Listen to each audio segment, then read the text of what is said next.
সুৰাৰ আড্ডালৈ পৰ্যবসিত ডুমডুমাৰ বাছ আস্থান। বাছ আস্থানত নাই নাৰীৰ সুৰক্ষা, নাই সুস্থ পৰিৱেশ। কাণসাৰ নাই পৌৰসভা, আবকাৰী বিভাগ কিংবা ডুমডুমা আৰক্ষীৰ। এয়া হৈছে তিনিচুকীয়া জিলাৰ ডুমডুমা চহৰৰ বেচৰকাৰী বাছ আস্থান।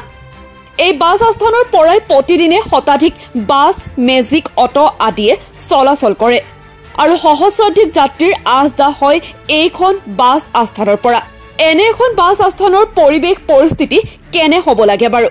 নিশ্চিতভাৱে যাত্ৰীৰ সা-সুবিধা, সুৰক্ষা আৰু এটা সুস্থিৰ পৰিৱেশ সকলোৱে কামনা কৰিব। কিন্তু এয়া চাওক ডুমডুমা বাছ আস্থানৰ পৰিৱেশ পৰিস্থিতি।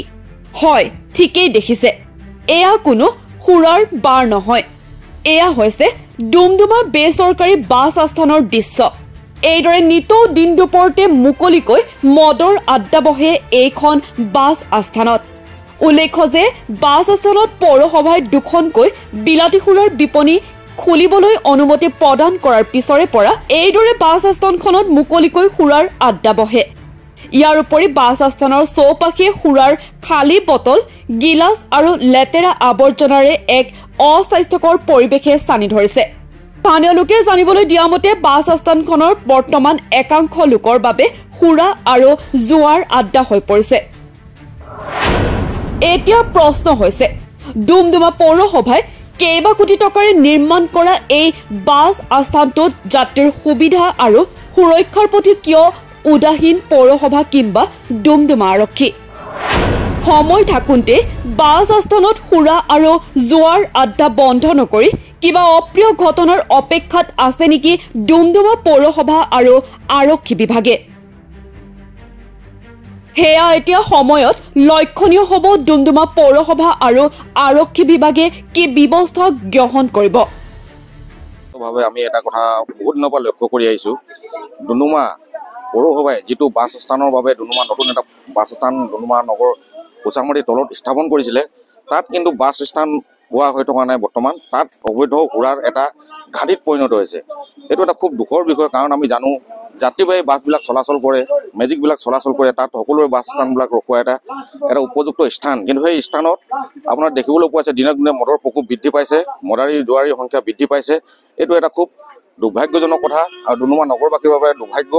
কাৰণ আমি যিহেতু সচেতন নাগৰিক হিচাপে এটাই অনুৰোধ জনাইছোঁ যে ডুমডুমা প্ৰশাসনক আৰু ডুমডুমা উপায়ুক্ত মহোদয়ক বা ডুমডুমা সচেতন ৰাইজক এই অবৈধ সুৰাস্থলীটো ইতিমধ্যে প্ৰশাসনে উচ্ছেদ কৰিব লাগে আৰু প্ৰশাসনে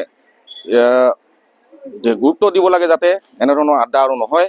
আৰু সচেতন নাগৰিক হিচাপে আমি এটা অনুৰোধ জনাইছোঁ পৌৰসভাক অতি সোনকালে যাতে তাত এটা বাছ আস্থানটো বাছ ৰখোৱাকৈ উপযুক্ত কৰি তুলিব লাগে আৰু সুৰাৰ অবৈধ ব্যৱসায় আৰু সুৰাৰ বিপণীসমূহ বন্ধ কৰি তাত এক ভাল এখন প্ৰকল্পস্থলী স্থাপন কৰিবলৈ আমি সচেতন নাগৰিক হিচাপে অনুৰোধ জনাইছোঁ। হয়, অতি লজ্জাজনক কথা, যিহেতু ডুমডুমা চহৰৰ মাজমজিয়াত এটা বাছ ষ্টেণ্ড আছে। সেই ষ্টেণ্ডখন আমাৰ ডুমডুমা পৌৰসভাই কিছু বছৰ আগত নিৰ্মাণ কৰিছিলে। কিন্তু অতি দুখৰ কথা, এই বাছ ষ্টেণ্ডখন আজি আপোনালোকে ডুমডুমাবাসীয়ে আৰু সচেতন ৰাইজে আপোনালোকে চাব, তাত মদ আৰু জুৱাৰ আড্ডা হৈ পৰিছে। আৰু এই ক্ষেত্ৰত কিন্তু প্ৰশাসনে আৰু পৌৰসভাই কোনো ধৰণৰ ব্যৱস্থা আমি আজিলৈকে দেখা নাপালোঁ। গতিকে অতি শীঘ্ৰে প্ৰশাসন আৰু পৌৰসভাই ইয়াৰ ওপৰত ব্যৱস্থা ল'ব লাগে, অন্যথা আমি সচেতন নাগৰিক আৰু দল সংগঠনে মিলি তাৰ ওপৰত ব্যৱস্থা ল'বলৈ আমি বাধ্য হ'ম। আবকাৰী বিভাগক আমি ক'ব নাযাওঁৱেই, এইকাৰণে ক'ব নাযাওঁ, আবকাৰী বিভাগ আজি মৌনতাৰে তেখেতসকলে শুই আছে আৰু তেখেতসকলে আজি এই যি মদৰ আড্ডাবিলাক চলি আছে বাগিচা অঞ্চলত হওক বা গাঁও অঞ্চলত হওক বা নগৰ অঞ্চলত, তেখেতসকলে তাত অকল কমিশ্যন ৰাজহে চলাই আছে। আৰু কমিশ্যন ৰাজ চলাই তেখেতসকলে এই ক্ষেত্ৰত আৰু মদৰ বা জুৱাৰ যি আড্ডা চলিব তাৰ কাৰণে ব্যৱস্থাহে কৰি দিয়া আমি দেখিবলৈ পাইছোঁ। সেই ক্ষেত্ৰত আমি আৰক্ষী হওক বা আমাৰ আবকাৰী বিভাগে হওক, তেখেতসকলক আমি গৰিহণা জনাইছোঁ আৰু ইয়াৰ ওপৰত যাতে তেখেতসকলে অতি শীঘ্ৰে ব্যৱস্থা ল'ব লাগে তাৰ কাৰণে আমি দাবী জনাইছোঁ।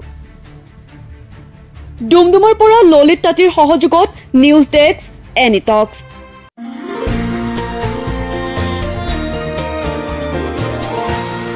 এনিটক্স, সোঁতৰ বিপৰীতে ৰাইজৰ স্বাৰ্থত।